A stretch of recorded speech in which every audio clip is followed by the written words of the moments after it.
Okay guys, welcome back. We're back on our homestead and I'm going to try something new this year. I'm going to try to grow sweet corn in a raised bed. So first thing I had to do is I had to create a raised bed. And the way I did that was I took some decking boards that I had laying around and I made an 8-foot square, and I made a 30-inch walkway, a 24-inch walkway right in the middle of them.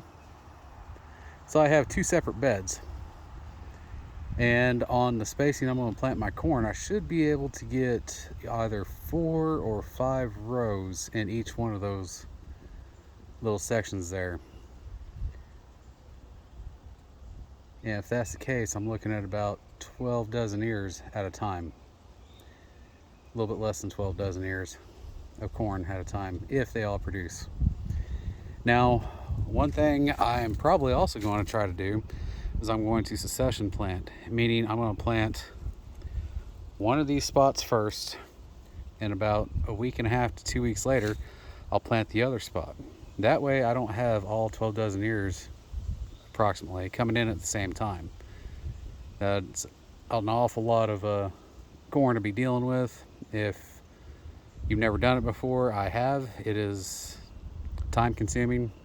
It takes up the better part of a day to shuck it, silk it, process it, and get it in the freezer. So I'm going to try to succession plant this with a couple weeks in between, and if everything goes all right here in Southern Illinois, we do have a long growing season. I am planning on getting 3 solid crops out of this, meaning I'll have one crop here, one crop there, and then I'm going to try to get another crop established in this one. I don't know if I'll have enough time to get that done this year, but I'm certainly going to try. That is all dependent upon the weather and the growing condition, and also dependent on when I get this stuff planted. The corn I have a peaches and cream sweet corn that I do plan on putting in this year, and that stuff takes, don't quote me on this, but I think it takes 110-day maturity rate. So the reason I left a walk space in between this, let me get you turned around here, is there was no way I'd be able to reach the interior row if I put compost in this section here. There'd be no way I'd be able to reach the interior from the outside edges, and I'm really going to try to avoid walking on this compost. I don't want to compact it any more than it will be compacted under natural circumstances for a multitude of reasons. But the less you compact it, the better drainage you have, the better the better it is for the plants themselves. Now these decking boards, they're about 7.5 inches